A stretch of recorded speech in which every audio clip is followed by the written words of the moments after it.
નમસ્કાર વિદ્યાર્થી મિત્રો, good morning, good morning, good morning. નમસ્કાર.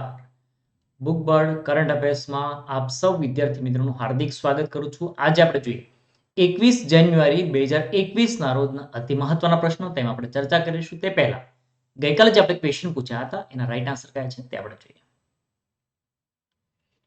સેંગ જો રિઝનિંગના આપણે ક્વેશ્ચન પૂછ્યા હતા. ઘણા બધા વિદ્યાર્થી મિત્રોની એક માંગ હતી કે સાહેબ આપણે રિઝનિંગના પણ અગાઉ ક્વેશ્ચન પૂછતા હતા, કમ્પ્યુટરના ક્વેશ્ચન પૂછતા હતા, મેથ્સના ક્વેશ્ચન પૂછતા હતા, ઇંગ્લિશના ક્વેશ્ચન પૂછતા હતા.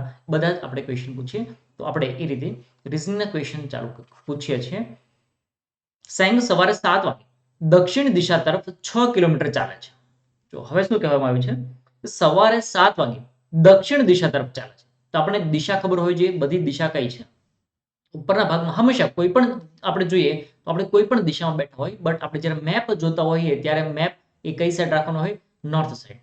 આપણે જોવા જઈએ તો હાલ કોઈ પણ રીતે જોઈએ, આપણે સામે બેઠા છીએ તો આપણે ઉપરની સાઈડ છે ને આપણે ઉત્તર દિશા કહીએ, અથવા તો નોર્થ. નીચેની દિશા છે ને આપણે કહીએ દક્ષિણ, પૂર્વ અને પશ્ચિમ. હવે શું કહેવામાં આવ્યું છે કે સવારે 7 વાગે, એનો મતલબ શું થયો, સવારના 7 વાગ્યા છે તો કંઈક એનું એવું કહ્યું હશે કે એનો પડછાયો હશે, યા તો કંઈ પણ વોટ એવર કંઈક હશે. આગળ જોઈએ, દક્ષિણ દિશા તરફ 6 કિલોમીટર ચાલે છે. તો આપણે એવું સમજીએ કે સેંગ અહીંયા છે અને હવે 6 કિલોમીટર ચાલે છે. કેટલું? 6 કિલોમીટર દક્ષિણ દિશા તરફ, એટલે કે ડાઉન સાઈડ 6 કિલોમીટર ચાલે છે.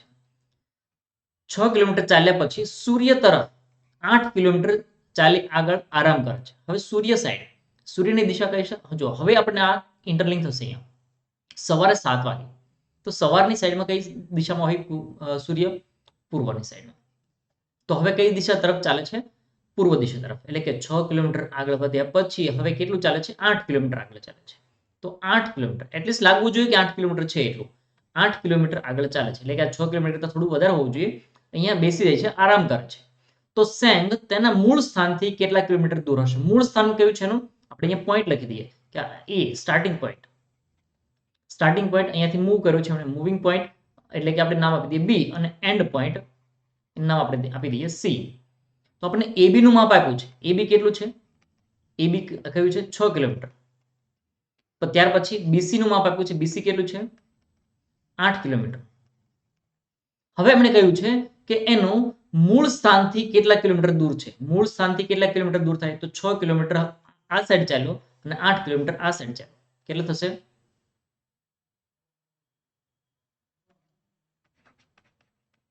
14 કિલોમીટર. અને ઓપ્શનમાં એ લખેલું હશે, એ 14 કિલોમીટર. યસ, આપણે રાઈટ કરી દઈશું. Yes, right answer. અહીંયા આપણે થોડી રોંગ કરી છે. પાયથાગોરસનો આપણે જે નિયમ સમજ્યા હતા, પ્રેમી આપણે પણ સમજ્યા હતા પાયથાગોરસનો. તો હવે અહીંયા જોઈએ કે મૂળ સ્થાનનું અંતર એને પૂછ્યું છે. એવું નથી પૂછ્યું કે કુલ કેટલા કિલોમીટર ચાલ્યો, એવું નથી પૂછ્યું. કે એવું પૂછવું હોય કુલ કેટલા કિલોમીટર ચાલે છે, તો આપણો આન્સર 14 થઈ શકે. બટ અહીંયા પૂછવામાં છે મૂળ સ્થાનથી કેટલા કિલોમીટર દૂર હશે. તો મૂળ સ્થાન છે એનું અહીંયા સ્ટાર્ટિંગ પોઈન્ટ એ, અને હવે એનું એન્ડિંગ પોઈન્ટ છે સી. એટલે કે હવે એ થી લઈને સી સુધીનું એનું ડિસ્ટન્સ કેટલું છે એ પૂછ્યું છે આપણને. તો આપણે એક ફોર્મ્યુલા સિમ્પલ આપણે સમજી લઈએ કે જ્યારે AB નું માપ આપેલું હોય, BC નું માપ આપેલું હોય અને AC નું માપ શોધવાનું, એ તો કોઈ પણ ત્રીજું માપ શોધવાનું હોય તો એના માટેનું એક સૂત્ર છે, AB નો સ્ક્વેર વત્તા BC નો સ્ક્વેર બરાબર AC નો સ્ક્વેર. ચલો હવે આપણે સ્ક્વેર લઈ લઈએ. અહીંયા 6 ના સ્ક્વેર કેટલો થશે? 36. 8 નો કેટલો થશે? 64. એટલે બંનેનો પ્લસ આપણે કરીએ, એડિશન કરી દઈએ તો 100. 100 આપણને શું મળ્યું? સ્ક્વેરમાં. તો 100 આ AC નો સ્ક્વેર મળ્યો. હવે એને આપણે રૂટ આઉટ કરીએ તો શું થશે? સ્ક્વેરમાંથી બાદ કરીએ તો શું થશે? એટલે કે રૂટમાંથી બહાર નીકળીએ તો 10. આપણો આન્સર 10 થશે. એટલે કે આ કેટલા કિલોમીટર છે? તો 10 કિલોમીટર છે. તો ઓપ્શનમાં જ્યારે BC કે કંઈ પણ લખેલો હોય 10 કિલોમીટર, તો એ આપણો રાઈટ આન્સર બને છે. અહીંયા આપણે કુલ કિલોમીટર કેટલું ચાલ્યો એવું પૂછે તો આપણો આન્સર થાય 14. બટ અહીંયા પૂછ્યું છે કે એના મૂળ સ્થાનથી કેટલા કિલોમીટર દૂર છે, તો આપણો આન્સર બને 10 કિલોમીટર. ચલો નેક્સ્ટ જોઈએ, અંગ્રેજી મૂળાક્ષરમાં એવા કયા કયા મૂળાક્ષર છે જે મિરર ઇમેજમાં પણ સરખા? મિરર ઇમેજ એટલે કે જે ફોન્ટ છે ઇંગ્લિશ ફોન્ટ, એ જ ફોન્ટ આપણે મિરર સામે મિરરમાં જોઈએ તો પણ સરખા જ દેખાય. તો એવા કયા કયા ફોન્ટ છે? A, H, I, M, O, T, U, V, W, X અને Y. હવે તમે X આ રીતે લખતા હોય તો એ સ્મોલમાં છે, Y આ રીતે લખતા હોય તો સ્મોલમાં છે. અહીંયા ટી આ રીતે લખતા હોય, એ આ રીતે લખતા હોય, એ બધું સ્મોલમાં છે. તો અહીંયા આપણે જે લખીએ છીએ એ બધા કેપિટલમાં લખ્યા છે અને મોટાભાગે જે એક્ઝામમાં પૂછે છે એને આપણે કેપિટલને ધ્યાને લઈને જ લખવાનું હોય, ધ્યાને લઈને જ આપણે આન્સર લખવાનો હોય છે. આટલા મૂળાક્ષર છે કે જે મિરર ઇમેજમાં જોઈએ તો પણ સેમ હોય છે. આ કુલ કેટલા અંક થાય છે? 11. 5 સંખ્યાની સરેરાશ 27 છે. તેમાંથી એક સંખ્યા બાદ કરતા નવી સરેરાશ 25 થાય છે. તો બાદ કરેલી સંખ્યા શોધો. બાદ કરેલી સંખ્યા શોધવાનું છે. હવે શું કહેવામાં આવ્યું છે કે 5 સંખ્યાની સરેરાશ 27 છે. એટલે એનો મતલબ એવો થયો કે આપણે પહેલા 5 સંખ્યા લઈએ. કેટલી સરેરાશ છે? 27. એટલે કે 27 થી આપણે એને ઇન્ટુ કરી દઈએ, એટલે કે ગુણી દઈએ તો કેટલા થશે? 27 માંથી 135. ત્યાર પછી શું કહ્યું છે? તેમાંથી એક સંખ્યા બાદ કરતા નવી સરેરાશ કેટલી મળે છે? 25 મળે છે. એક સંખ્યા બાદ કરી, એટલે હું પહેલા કેટલી હતી? 5 સંખ્યા હતી, એક બાદ કરી દીધી, તો હવે કેટલી મળી? 4 મળી. અને સરેરાશ કેટલી મળી છે એની? 25. તો 25 ચોકુ 100. ડિફરન્સ કેટલો થયો? તો અહીંયા તમે જોઈ શકો એક્ઝેક્ટલી 35 આપણો રાઈટ આન્સર બને. કેવું શું કહ્યું છે? ફરીથી એકવાર સમજીએ. 5 સંખ્યા છે એની સરેરાશ 27 છે. એનો મતલબ એવો થયો કે જેટલા પણ 5 વ્યક્તિઓ અથવા તો 5 સંખ્યા છે એને બધાની રકમ અલગ અલગ છે, ભલે એની વેલ્યુ અલગ અલગ છે, પરંતુ એને જો ટોટલ કરી દેવામાં આવે અને પછી ડિવાઈડ બાય 5 કરી દેવામાં આવે તો દરેકના ભાગમાં 27 આવે છે. એ ચાહે વજન હોય, વસ્તુ હોય, સંખ્યા હોય, અંક હોય, વોટેવર જે પણ હોય તે. હવે એવું કહ્યું છે કે એમાંથી એક સંખ્યા બાદ કરી દઈએ. જેટલી અલગ અલગ જે વસ્તુ છે એમાંથી એક સંખ્યા બાદ કરી દીધી, તો હવે કેટલી બનશે? સંખ્યા કેટલી બની? 5 હતી, એક સંખ્યા બાદ કરી એટલે 4 બની, અને 4 માં એની નવી સરેરાશ થઈ 25. તો હવે શું થયું? 4 ને 25 સાથે ગુણ્યા એટલે 25 ચોકુ 100. તો હવે નવી સંખ્યા આપણને મળી 100. પહેલા કેટલી હતી? 135. હવે એનો ડિફરન્સ કેટલો થયો? 35 નો. તો એવું આપણે કહી શકીએ કે જે સંખ્યા બાદ કરવામાં આવી એ બાદ કરેલી સંખ્યા કઈ હોઈ શકે? બાદ કરેલી સંખ્યા એ 35 હોઈ શકે. 3, 5, 7, 12, 17, 19 ઓડ આઉટ.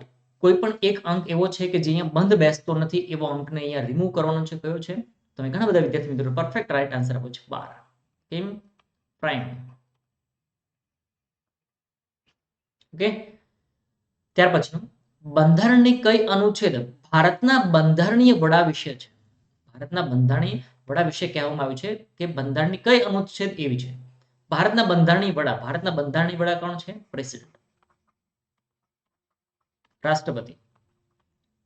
ચલો હવે આપણને ખબર પડી ગઈ રાષ્ટ્રપતિની અનુચ્છેદ કઈ છે એવું કહેવામાં આવ્યું છે. તો આપણા બંધારણમાં અનુચ્છેદ 52 કે જે રાષ્ટ્રપતિ વિશે સંબોધિત કરે છે. રાષ્ટ્રપતિ વિશે કહેવામાં આવ્યું છે અનુચ્છેદ 52 માં. તો આ હતા આપણા રાઈટ આન્સર. ચલો હવે જોઈએ. હવે કરંટ અફેર્સના આપણે અન્ય ટોપિક જોઈએ એ પહેલા બુકબર્ડ એકેડેમી ગાંધીનગર ટૂંક સમયમાં નવી બેચ શરૂ થવા જઈ રહી છે, જેમાં જનરલ ક્લાસ 3 ની બેચ, બિન સચિવાલયની, પીએસઆઈની, એએસઆઈની, કોન્સ્ટેબલની બેચ શરૂ થવા જઈ રહી છે. તેના માટે પહેલો માળ યુકો બેંકની ઉપર G5 સેક્ટર 16 ગાંધીનગર ખાતે તમે વિઝિટ કરી શકો છો, અથવા વધુ વિગત માટે તમે ફોન કરી શકો છો 7575878661 પર તમે કોલ કરી શકો છો. એ જ રીતે ગાંધીનગર સિવાયની જે અન્ય બ્રાન્ચીસ છે જેવી કે મહેસાણા, તો મહેસાણા ખાતે પણ સેમ ફેકલ્ટી એજ કોર્સિસ ચાલુ થયા છે, જેમાં ક્લાસ 3 જનરલ બેચ, બિન સચિવાલય, પીએસઆઈ, એએસઆઈ અને કોન્સ્ટેબલ. તેના માટે તમારો કોન્ટેક્ટ સ્થળ રહેશે 130 ડી બ્લોક, જોયસ હબ બસ સ્ટેશનની બાજુમાં, મોઢેરા સર્કલની નજીક મહેસાણા ખાતે, અથવા તમે કોલ કરી શકો છો 7575878664 તમે કોલ કરી શકો છો. અને જે હિંમતનગર બ્રાન્ચીસ છે એ હિંમતનગર બ્રાન્ચ પર પણ ક્લાસ 3 નો જનરલ બેચ, બિન સચિવાલય, પીએસઆઈ, એએસઆઈ અને કોન્સ્ટેબલની બેચ શરૂ થવા જઈ રહી છે, જેમાં બીજો માળ રાજપ્રિયા કોમ્પ્લેક્સમાં સહકારી જીન 4 રસ્તા હિંમતનગર ખાતે તમે કોન્ટેક્ટ કરી શકો છો, અથવા કોલ કરી શકો છો 7575878663 પર તમે કોલ કરી શકો છો. અને સાથે સાથે જે વિદ્યાર્થી મિત્રો અથવા તો જે પણ વ્યક્તિ અથવા તમારા રેફરન્સમાં તમારા કોન્ટેક્ટમાં છે, અથવા તો જે પણ ફેકલ્ટી તરીકે જોડાવા ઈચ્છે છે, અથવા જે ઓલરેડી ફેકલ્ટી છે તે ફેકલ્ટી જોડાવા ઈચ્છતા હોય તો તમારા માટે એક સોનેરી તક છે. બુકબર્ડ સાથે તમે જોડાઈ શકો છો. We are hiring faculty. બુકબર્ડની જે વિવિધ બ્રાન્ચીસ છે એ બ્રાન્ચીસ પર તેના માટે તમારે સ્પર્ધાત્મક પરીક્ષાની તૈયારી કરવાનો અનુભવ ધરાવતા જે ઉમેદવારો છે એ પોતાનો બાયોડેટા જે નંબર આપેલો છે 9099081108 નંબર પર તમે વોટ્સઅપ કરી શકો છો. ચલો આગળ વધીએ. આપણે આજના ટોપિક વિશે વાત કરીએ. મુખ્યમંત્રી બાગાયત વિકાસ મિશન. હવે આપણા મુખ્યમંત્રી, ગુજરાતના મુખ્યમંત્રી વિજયભાઈ રૂપાણી એક જાહેરાત કરી છે. મુખ્યમંત્રી બાગાયત વિકાસ મિશનની જાહેરાત કરી છે, તેના વિશે આપણે જોઈએ. ગુજરાત રાજ્યના મુખ્યમંત્રી વિજયભાઈ રૂપાણીએ રાજ્યની ખેડવાળી જે જમીન છે એમાં વધારો કરવાનો નિર્ણય કર્યો છે. જો પડતર જમીન છે તો પડતર જમીન છે એમાંથી આપણે કોઈ ઉપજ તો મળતી નથી. સરકારની આ પડતર જે જમીન છે એનો કોઈ ફાયદો થતો નથી. તો આવી જે જમીન છે, પડતર જમીન છે, એ પડતર જમીનને હવેમાંથી રેવન્યુ લાવવાની છે. ખેડૂતોને આપશે તો કોઈ પણ વ્યક્તિ આમાં લઈ શકે, જોડાઈ શકે છે. તો આવી પ્રકારની એક મિશન શરૂ કર્યું છે. પરંતુ ખાસ યાદ રાખજો, બાગાયત વિકાસ મિશન છે એટલે અહીંયા આ ટર્મ્સ કન્ડિશન સાથે જમીન મળે છે, લીઝ પર મળે છે, ભાડેથી મળે છે, રેન્ટ પર મળે છે. બાગાયતી તેમજ ઔષધીય પાકોની ખેતીનો વ્યાપ વધારવાના આયોજન સાથે મુખ્યમંત્રી બાગાયત વિકાસ મિશનની જાહેરાત કરવામાં આવી છે. ટર્મ્સ કન્ડિશન શું મૂકવામાં આવી છે? બાગાયતી અને ઔષધીય પાકોનો વ્યાપ વધારવા માટે છે. મુખ્યમંત્રી બાગાયત વિકાસ મિશનનો પ્રથમ તબક્કો કે જેમાં 5 જિલ્લાના સાંકળે લેવામાં આવે છે. કયા કયા છે 5 જિલ્લા? તો કચ્છ, સુરેન્દ્રનગર, પાટણ, બનાસકાંઠા અને સાબરકાંઠા. આ 5 જિલ્લાને અહીંયા સાંકળે લેવામાં આવે છે. રાજ્ય સરકારનો એક હેતુ એવો રહેલો છે કે જે જેટલા જિલ્લા હાલ પસંદ કરવામાં આવે છે એ જિલ્લામાં ખેડાણવાળી જેટલી જમીન છે એમાં જે સરકારી જમીન પડતર છે, આવી પડતર જમીન એને લાંબા ગાળે, જો અહીંયા ખાસ યાદ રાખજો, લાંબા ગાળે 30 વર્ષ એને લીઝ પર આપવી, એટલે કે ભાડે આપવી, રેન્ટ પર આપવી, અને એમાંથી જે ઉપજ થશે એ ઉપજથી શું ફાયદો થશે? તો ઘણા બધા લોકોને રોજીરોટી મળશે, આવક થશે, અને જે બાગાયતી અથવા ઔષધીય પાકો છે એની આપણે નિકાસ પણ સારી એવી કરી શકીશું. આ મિશન અન્વયે બાગાયતી તથા ઔષધીય પાકો માટે રાજ્યમાં આવેલી બિન ઉપજાઉ સરકારી પડતર જમીનમાંથી રાજ્ય સરકાર દ્વારા નક્કી કરેલા વિસ્તારો અને જે પણ સર્વે નંબર, એટલે કે જે ખેડૂત છે એમને ખબર હશે સર્વે નંબર, તો આ સર્વે નંબર અથવા જે સરકારે જે નક્કી કર્યો છે એ વિસ્તાર માટે અંદાજે 20,000 હેક્ટર જમીન ફક્ત આવા પાક માટે, કયા પાક માટે? તો બાગાયતી અને ઔષધીય પાક માટે 30 વર્ષની લીઝ અથવા ભાડાપટ્ટે ફાળવવામાં આવશે. મુખ્યમંત્રી બાગાયત વિકાસ મિશન અન્વયે જમીનની પસંદગી, ફાળવણી અને ભાડાપટ્ટાની સમય મર્યાદા આ દરેક કેવું છે તો એકદમ નજીવા દરે, એકદમ નજીવા દરે આપવામાં આવશે. જે લીઝ પર આપવામાં આવશે, રેન્ટ પર આપવામાં આવશે, અને તેના માટે સિક્યુરિટીની સમગ્ર પ્રક્રિયા, આ બધી પ્રક્રિયા છે એ પારદર્શિત રીતે યોજવામાં આવશે. હવે અહીંયા સરકારે ઘણી બધી અલગ અલગ પ્રકારની રેન્ટ આપી છે. તમે 10 વર્ષ માટે, જો કે આમાં પ્રથમ 5 વર્ષ માટે એની પાસે કોઈ ભાડું લેવામાં નહીં આવે, 6 થી લઈને 10 વર્ષ સુધી, 11 થી 20 વર્ષ, 21 થી 30 વર્ષ, આ પ્રકારે અલગ અલગ ટર્મ્સ કન્ડિશન મૂકી છે. ચલો આગળ જોઈએ. ભારતે ઓસ્ટ્રેલિયાને ચોથી અને અંતિમ ટેસ્ટ મેચમાં 3 વિકેટે હરાવીને વિજય મેળવ્યો. જો હવે અહીંયા ખાસ ઘણા બધા વિદ્યાર્થી મિત્રો કાલે મને મેસેજ પણ કર્યો હતો, અને એક વિદ્યાર્થી ફોન કરીને પણ કહ્યું હતું કે સર એક આ જબરજસ્ત જુસ્સો છે.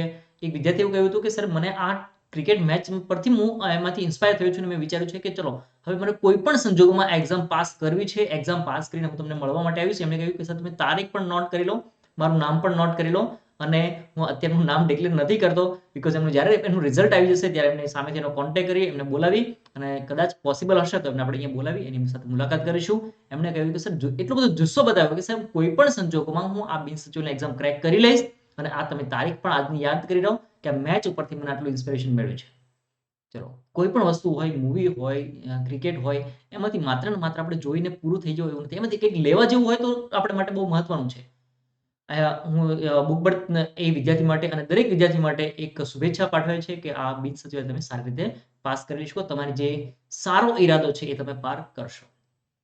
ચલો અહીંયાથી આપણે ઘણું બધું એ પણ શીખવા મળ્યું આ મેચ પરથી કે ટીમ ઇન્ડિયા એ એવું કહી શકાય કે ઘણા બધા કોઈ ઇન્જર્ડ વ્યક્તિ હતા, કોઈ એમાં સામેલ નહોતા થઈ શક્યા, રંગભેદની નીતિ પણ અહીંયા જોવા મળી હતી, વિવાદ પણ થયા હતા, તેમ છતાં હિંમત નહીં હારી અને જીતી ગયા. ભારતે ઓસ્ટ્રેલિયાને આ ચોથી અને અંતિમ ટેસ્ટ મેચમાં 3 વિકેટે હરાવી અને ભારતનો વિજય મેળવ્યો છે. આ સાથે જ ટીમ ઇન્ડિયાએ 2-1 થી બોર્ડર ગાવસ્કર ટ્રોફી જીતી લીધી છે. ભારતે ઓસ્ટ્રેલિયાને તેના ઘર આંગણે 2018-19માં ટેસ્ટ સિરીઝમાં 2-1 થી હરાવ્યું હતું.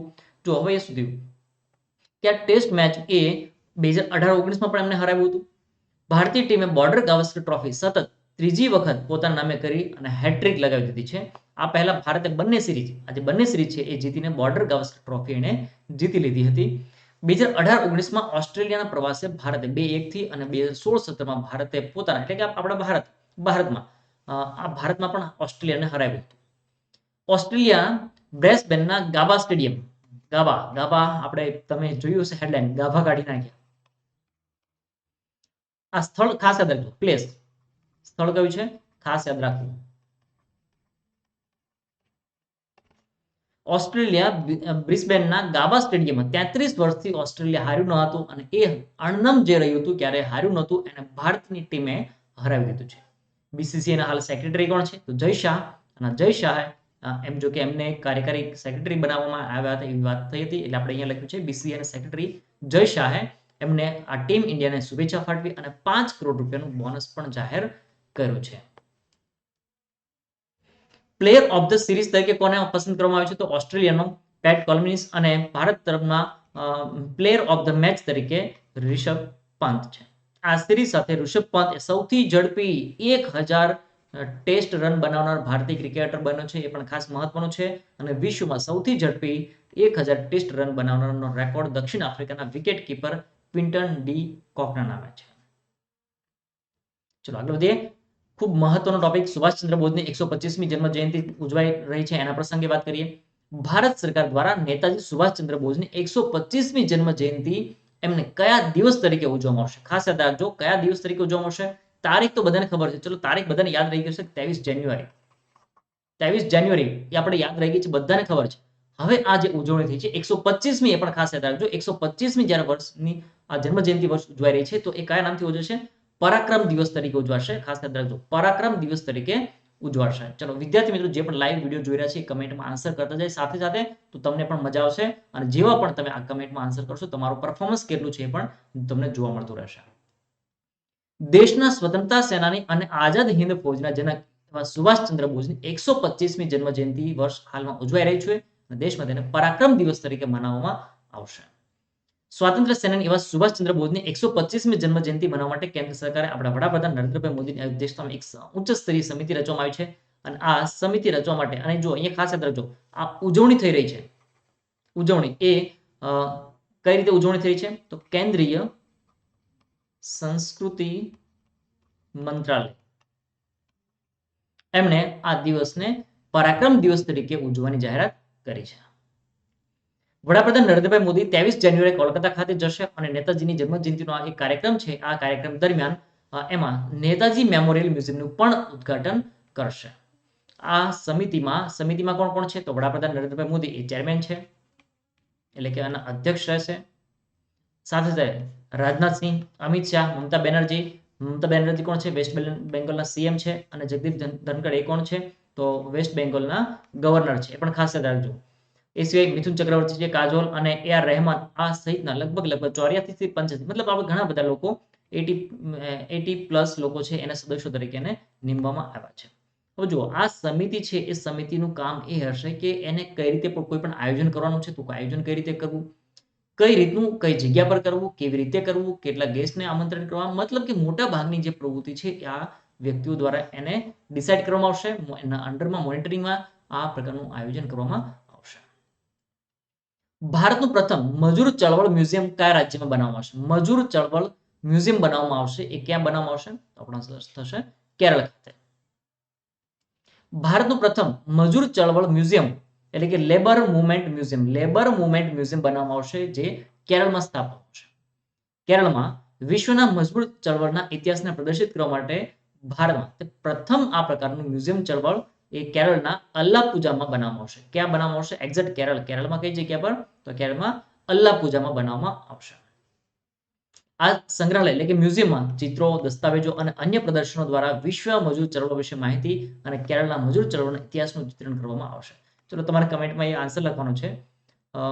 વિશ્વ મજૂર દિવસ અથવા તો પરિશ્રમ દિવસ ક્યારે ઉજવાય છે? વિશ્વ મજૂર દિવસ ક્યારે ઉજવવામાં આવે છે? વર્લ્ડ લેબર ડે ક્યારે ઉજવવામાં આવે છે? તે તમારે કમેન્ટમાં લખવાનું છે. Alappuzha global house boat tourism hub તરીકે પણ હાલમાં ખૂબ પ્રખ્યાત છે. બોમ્બેની કંપની એના દ્વારા સંચાલિત new model cooperative society limited કે જેને હવે લેબર મુવમેન્ટ મ્યુઝિયમમાં પરિવર્તિત કરી દેવામાં આવશે. કેરળના મુખ્યમંત્રી કોણ છે? પી વિજયન અને તેના રાજ્યપાલ છે આરિફ મોહમ્મદ.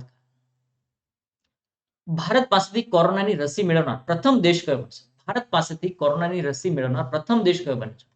તો હાલ બન્યો છે બ્રાઝિલ.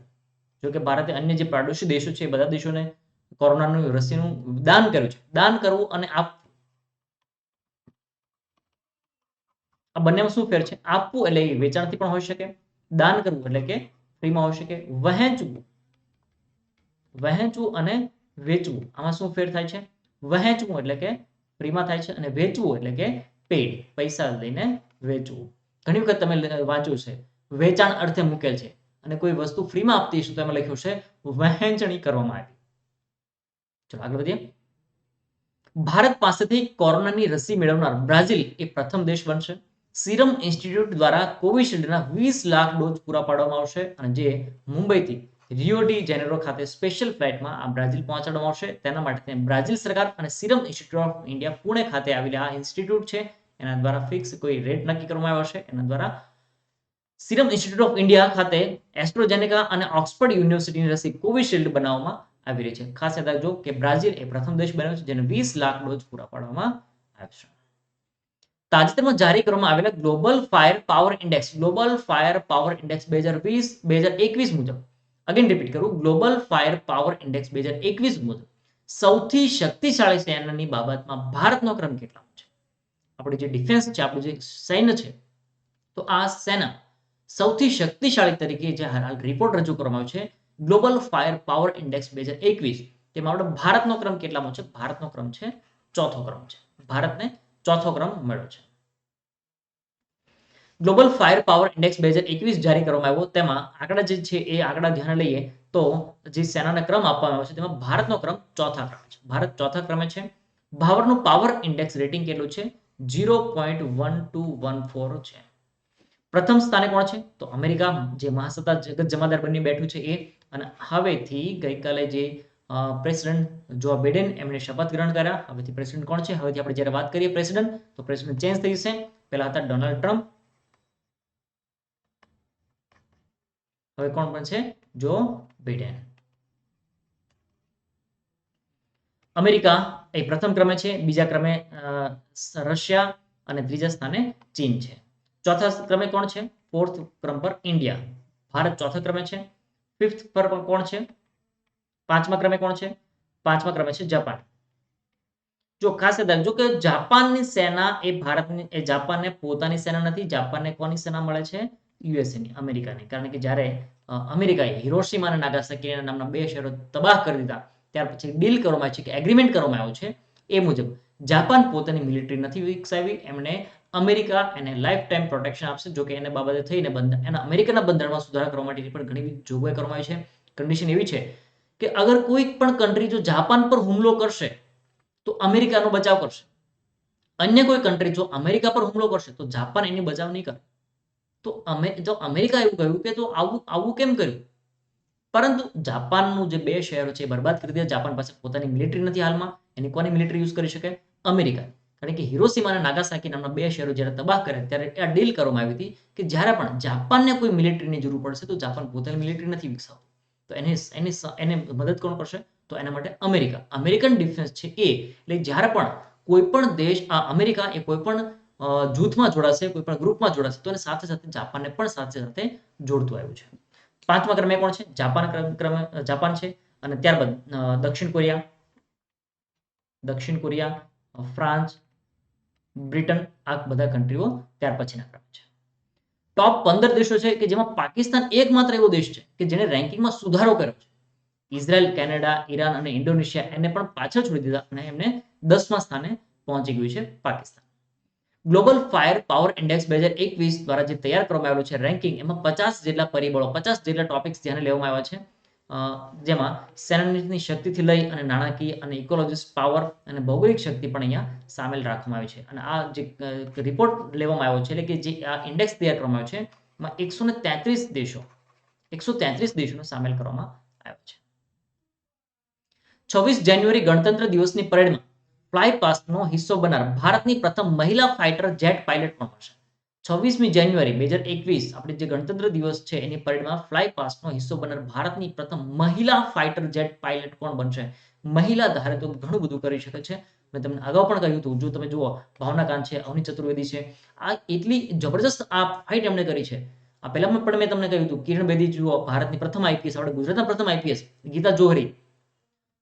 તો આ એવી વ્યક્તિઓ છે કે જેમણે કંઈક નવો રસ્તો બનાવ્યો છે. ચલો કોણ આપણો આન્સર થશે? ભાવના કાંત. જો કે અવની ચતુર્વેદી પણ એમાં સાથે ઇન્વોલ્વ જ છે, સાથે જ છે ભાવના ચતુર્વેદી પણ, અવની ચતુર્વેદી પણ અહીંયા આપણો આન્સર થશે ભાવના કાંત. અગર એક્ઝામમાં ભાવનાકાંત ના હોય તો અવની ચતુર્વેદી પણ આપણો રાઈટ આન્સર બનશે. ચલો આગળ જોઈએ. ભારતની પ્રથમ મહિલા ફાઇટર જેટ પાયલટ લેફ્ટનન્ટ ભાવનાકાંત ગણતંત્ર દિવસમાં યોજનાર ફ્લાય પાસ્ટનો હિસ્સો બનશે અને તેની સાથે મોહના સિંહ અને અવની ચતુર્વેદી પણ રહેશે. આ ત્રિપુટી છે. ભાવનાકાંત, મોહના સિંહ અને અવની ચતુર્વેદી એ ત્રણે સાથે છે. લેફ્ટનન્ટ ભાવનાકાંત એ વર્ષ 2016માં ઇન્ડિયન એરફોર્સની ફાઇટર સ્ટ્રીમમાં સામેલ થયા હતા અને ફાઇટર સ્ટ્રીમમાં સામેલ થનાર તેઓ પ્રથમ ભારતીય મહિલા હતા. ભાવનાકાંત એમણે મે 2019માં ફાઇટર જેટ માટેનો કોમ્બેટ મિશન માટે ક્વોલિફાય થયા હતા અને તેમણે MiG-21 માટેના કોમ્બેટ મિશનનો જે ઓરિએન્ટલ સિલેબસ છે એટલે કે એમનો જે અભ્યાસક્રમ છે એ પણ એમણે કમ્પ્લીટલી પૂરો કર્યો છે. ભારતીય એરફોર્સ બીજા કયા દેશની એરફોર્સ સાથે રાજસ્થાનના જોધપુર પાસે એક્સ ડેઝર્ટ નાઇટ 21 નામની આ યુદ્ધ અભ્યાસનું આયોજન કરશે? અહીંયા જો યાદ રાખજો, કદાચ એવું પણ પૂછશે કે એક્સ ડેઝર્ટ નાઇટ 21 એટલે કે 2021 ની છે આ કવાયત, તો એ ક્યાં યોજાય? તો રાજસ્થાનના જોધપુર પાસે. અથવા તો એવું પણ પૂછી શકે કે જ્યાં હાલ જે આ કવાયત યોજવામાં આવી કે જેમાં ભારત અને ફ્રાન્સ વચ્ચે મળીને, તો એ ક્યાં, એનું નામ કયું હતું? તો એક્સ ડેઝર્ટ નાઇટ. અથવા તો આ બંને ક્વેશ્ચન પૂછ્યા હોય ને પૂછો કે એનું ઓપરેશન એ કોની સાથે ભાગીદારી કરી? ભારત, તો ફ્રાન્સ સાથે. રાજસ્થાનના જોધપુર ખાતે ફ્રાન્સ એરફોર્સ અને ભારતીય એરફોર્સે એક્સ ડેઝર્ટ નાઇટ 21 નામની એક યુદ્ધ કવાયતનું આયોજન કરી રહ્યું છે. આ એક્સ ડેઝર્ટ નાઇટ 21 માં IL-78 flight refuelling aircraft, airborne warning and control system પણ એને તેમાં સાથે તૈનાત કરવામાં આવશે. એટલે કે જો ફ્યુઅલ હવામાંથી જ હવાલમાં એર ફ્યુઅલ એરમાંથી એટલે કે બે ફ્લાઇટ ઉપર હશે, એમાંથી એક ફ્લાઇટમાંથી બીજી ફ્લાઇટમાં ફ્યુલિંગ કરવામાં આવશે. આ રીતનું પણ અહીંયા કવાયત કરવામાં આવશે. ફ્રાન્સ એરફોર્સ આ કવાયતમાં Rafale, Airbus A330 multi role tanker transport A400M technical transport aircraft સાથે પણ સામેલ થયું. જો ખાસ કરીને જો ભારત પણ રાફેલ અને ફ્રાન્સ પર રાફેલ આ બંને સાથે કરશે. જો કે દર વખતે જે આ પ્રકારની જે યુદ્ધ અભ્યાસ કવાયત યોજાય છે એમાં આ વખતે ખાસિયત એ છે કારણ કે આપણી પાસે ભારત પાસે તો રાફેલ હમણાં આવ્યું, તો હવેનું આ જે યુદ્ધ કવાયત થયું છે અથવા તો જે એક્સરસાઇઝ થઈ છે એમાં ફ્રાન્સ પાસે અને ભારત પાસે બંને પાસે રાફેલ છે. ઇન્ડિયન એરફોર્સ તરફથી મિરાજ 2000 Su-30 MKI રફાલને પણ એમાં સામેલ કરવામાં આવ્યું છે. જો હવે પહેલા જોઈએ વર્ષ 2019માં બંને દેશો વચ્ચે આવી પ્રકારની એક કવાયત કરવામાં આવી હતી કે જે ક્યાં યોજાઈ હતી? 2019માં ફ્રાન્સ ખાતે યોજવામાં આવી હતી. અને આ કવાયત એ છેલ્લા 7 વર્ષથી છેલ્લા 7 વર્ષથી આ પ્રકારની કવાયત યોજવામાં આવે છે. અને બંનેનો હેતુ કયો છે? તો હેતુ કે જ્યારે પણ કોઈ પ્રકારની આ પ્રકારની આફત આવી પડે અથવા તો જ્યારે યુદ્ધનો માહોલ હોય તો આ પ્રકારે કવાયત કરી શકે, અથવા તો જો ફ્રાન્સ ભારતને પણ બચાવી શકે, ભારત ફ્રાન્સને પણ બચાવી શકે, બંને એક સાથે એક્સરસાઇઝ કરેલી હોય તો એકબીજાને પણ હેલ્પફુલ થઈ શકે. અને આપણું જે એરફોર્સ છે એને વધારે મજબૂત બનાવવું આપણે એનો ધ્યેય રહેલો છે. વિશ્વવીર આહુજાની કઈ બેંકના MD અને CEO તરીકે નિમણૂક કરવામાં આવી? વિશ્વવીર આહુજા કે જેમને RBL બેંકના MD અને CEO તરીકે નિમણૂક કરવામાં આવી. વિશ્વવીર આહુજા RBL બેંકના ચીફ તરીકે ફરીથી નિમણૂક પામ્યા છે. જો અહીંયા શું કહેવામાં આવ્યું છે કે ફરીથી નિમણૂક પામ્યા છે, એનો મતલબ એવું થયો કે પહેલા નિમણૂક કરેલા હતા. યસ, તો પહેલા નિમણૂક હતા જ ઓલરેડી. RBL બેંકના બોર્ડ ઓફ ડિરેક્ટર વિશ્વવીર આહુજાની આહુજાની બેંકના મેનેજિંગ ડિરેક્ટર એટલે કે જે RBL બેંક છે એના મેનેજિંગ ડિરેક્ટર અને CEO તરીકે 3 વર્ષ માટે એને મંજૂર કરે છે. 3 વર્ષ એટલે કે કયો સમય રહેશે? તો 30 જૂન 2021 થી લઈ અને 29 જૂન 2024 સુધી. અને હાલ તેઓ એ બોર્ડ ઓફ ડિરેક્ટરમાં પણ છે અને 30 જૂન 2010 થી RBL બેંકના MD અને CEO પણ છે. હવે એનો જે કાર્યકાળ એને 30 જૂન સુધીનો હતો, તો હવે 30 જૂનથી પાછો ફરીથી લંબાવી દીધો છે અને 29 જૂન 2024 સુધી એને આ કરી દેવામાં આવ્યો છે. RBL નું હેડક્વાર્ટર ક્યાં છે? એનું મુખ્ય મથક ક્યાં છે? તો મુંબઈ, મહારાષ્ટ્ર. અને એની ટેગલાઇન અપનો કા બેંક. આ બેંક કે જે કંપની અધિનિયમ 1930 હેઠળ એનું રજીસ્ટ્રેશન કરવામાં આવ્યું છે 1934. RBL બેંકમાં જોડાતા પહેલા તે 2001 થી લઈ અને 2009 સુધી બેંક ઓફ અમેરિકા જે ઇન્ડિયા એટલે કે બેંક ઓફ અમેરિકા ઇન્ડિયાની બ્રાન્ચના MD અને CEO પણ રહી ચૂક્યા છે. ચલો આગળ વધીએ, ટોપિક્સ વિશે વાત કરીએ. ના ધોળકામાં અધિક જિલ્લા અદાલતને મંજૂરી આપવામાં આવી. આ ધોળકા ક્યાં આવેલું છે? તો અમદાવાદ જિલ્લામાં આવેલું છે. રાજ્ય સરકારે અમદાવાદના ધોળકામાં અધિક જિલ્લા અદાલત સ્થાપવાની મંજૂરી આપી છે. ધોળકામાં જિલ્લા અદાલત કાર્ય થશે તો શું થશે કે સેશન્સ કોર્ટની જે સુનાવણી છે એ સુનાવણી જે અમદાવાદમાં થતી હતી હવે એને સ્થાનિક કક્ષાએ કરવામાં આવશે. અદાલતમાં બૌદ્ધિક સંપદા અધિકાર એને લગતા અથવા તો કોમર્શિયલ વિવાદોનો જે કેસો હોય ઝડપી નિરાકરણ થશે. કાયદા મંત્રી કોણ છે? ભૂપેન્દ્રસિંહ ચુડાસમા આપણા કાયદા મંત્રી છે. કેરોલિના મારિન એમને યોનેક્સ થાઇલેન્ડ ઓપન બેડમિન્ટન ટુર્નામેન્ટ 2021 જીતી લીધી છે. વર્તમાન ઓલિમ્પિક ચેમ્પિયન કેરોલિના મારિન એમને તાઈ જુન ચિંગ એમને હરાવીને બેંકોકમાં થાઇલેન્ડ ઓપન જીતી લીધી છે.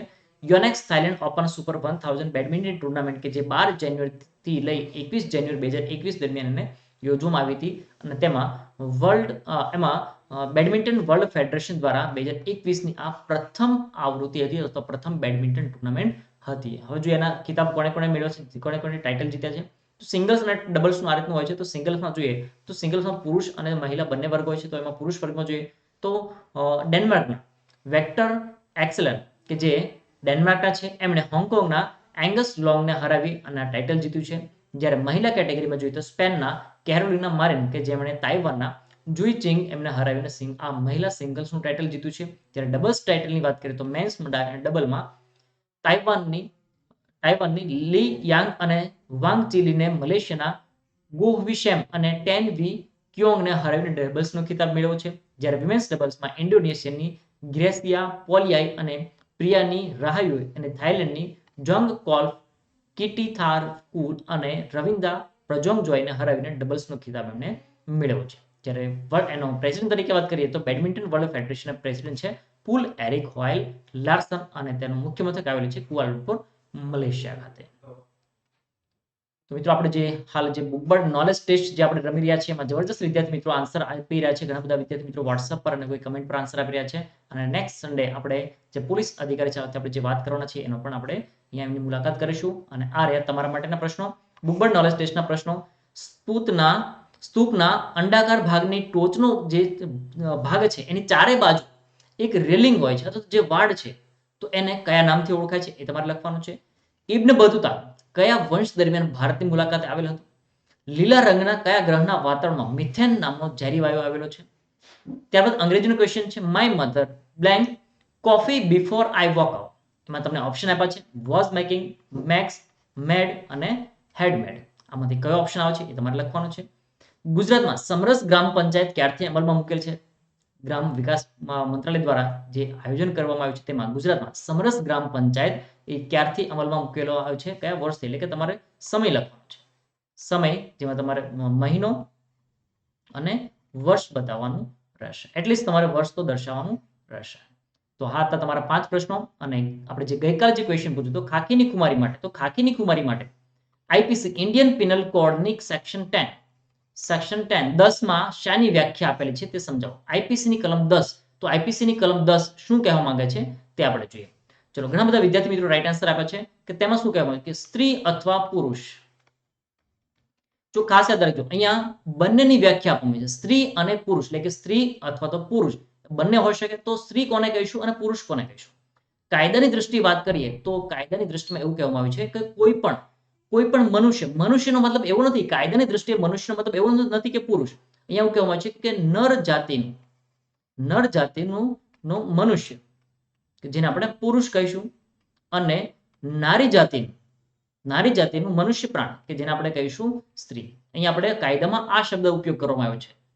તો હવે ક્વેશ્ચન એવો થાય કે કેટલી ઉંમર હોય તો એની ઉંમર કઈ નક્કી કરવામાં આવી છે કે કેટલી ઉંમર હોય તો એને સ્ત્રી કહેવાય અને કેટલી ઉંમર હોય તો પુરુષ કહેવાય? ભલે કોઈ પણ જોગવાઈ કરવામાં આવેલી હોય તેમ છતાં ઇન્ડિયન પિનલ કોડ કાયદામાં એવું કહેવામાં આવ્યું છે કે કોઈ પણ વય, હવે કોઈ પણ વય એટલે શું, કેટલી ઉંમર ગણવી? તો જન્મથી લઈ તો શું માતાના ગર્ભમાં રહેલું બાળક અથવા એ સ્ત્રી પણ હોઈ શકે, પુરુષ પણ હોઈ શકે. શું એને આપણે સ્ત્રી યા પુરુષ કહી શકીએ? આઈપીસી ની સેક્શન 10 નો સમાવેશ કરી શકે? યસ, કરી શકે. મુંબઈમાં એક કેસ બન્યો હતો. 6.5 વર્ષની એક નાની બેબી પર કોઈ એક વ્યક્તિ, નરાધમ વ્યક્તિ એને ઓરડીમાં લઈ જાય છે એના પર કૃત્ય કરવાના ઈરાદાથી, પરંતુ એ છોકરી ત્યાંથી ભાગી જાય છે. તો નીચલી અદાલત એમણે કહ્યું કે આ 6.5 વર્ષની ઉંમરની વ્યક્તિ સ્ત્રી છે તો આ 6.5 વર્ષની ઉંમરની એ શીલ નથી ધરાવતી હતી. તો એમને હાઈકોર્ટમાં ઉપરની કોર્ટમાં લઈ જવામાં આવ્યું. તો ઉપરની અદાલત છે એટલે કે એમને હાઈકોર્ટે એમને એવું કહ્યું કે ચાહે ઉંમર ગમે તેટલી હોય પરંતુ એ છે તો સ્ત્રી, તો સ્ત્રી એ જન્મથી જ શીલ ધરાવે છે. અને ત્યારથી નક્કી કરવામાં આવ્યું છે. જો કે આ કેસ પણ પંજાબમાં પણ બનેલો. પંજાબમાં 1967માં કેસ બન્યો હતો અને ત્યારે પણ આવું કહેવામાં આવ્યું હતું કે ત્યારે તો એક નાની એવી છોકરી હતી, બહુ નાની ઉંમરની છોકરી હતી, એમનું પણ આ પ્રકારના શીલનો એક કેસ બન્યો હતો. ત્યારે પણ કોર્ટે કહ્યું હતું કે સ્ત્રી યા પુરુષ કોઈ પણ વયના હોય એ ચાહે જન્મથી લઈ અને મૃત્યુ પરાંત સુધી પણ એ સ્ત્રી જ કહેવાશે, પુરુષ જ કહેવાશે. ભલે આપણે કાયદાની ભાષામાં નાની છોકરી કહેતા હોઈએ, પછી મોટી ઉંમરની હોય અથવા મોટી ઉંમરની હોય તો સ્ત્રી કહેતા હોઈએ, તો વોટેવર. બટ અહીંયા કાયદાની દ્રષ્ટિમાં કહેવામાં આવે છે કે સેક્શન 10 કે જે સ્ત્રી પુરુષની વ્યાખ્યા આપે છે અને તેમાં કોઈ પણ વયનો સમાવેશ થઈ જાય છે. ક્લિયર? ચલો, આઈ હોપ કે તમારો આ સમજાયું હશે.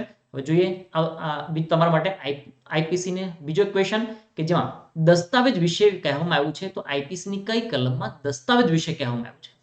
તો આ દસ્તાવેજ વિશે એની સેક્શન કઈ છે, સેક્શન નંબર તમારે લખવાનું છે. અને દસ્તાવેજ કોને કહેવાય, દસ્તાવેજ એટલે શું, દસ્તાવેજ કોને કહેવાય, એ પણ તમારે કમેન્ટમાં લખવાનું છે. તો મિત્રો આ હતા આપણા 21 જાન્યુઆરી 2021 ના રોજના અતિ મહત્વના પ્રશ્નો. તેના વિશે આપણે ચર્ચા કરી. મળી નેક્સ્ટ વિડીયોમાં. Thank you for watching book birds current affair. Thank you so much.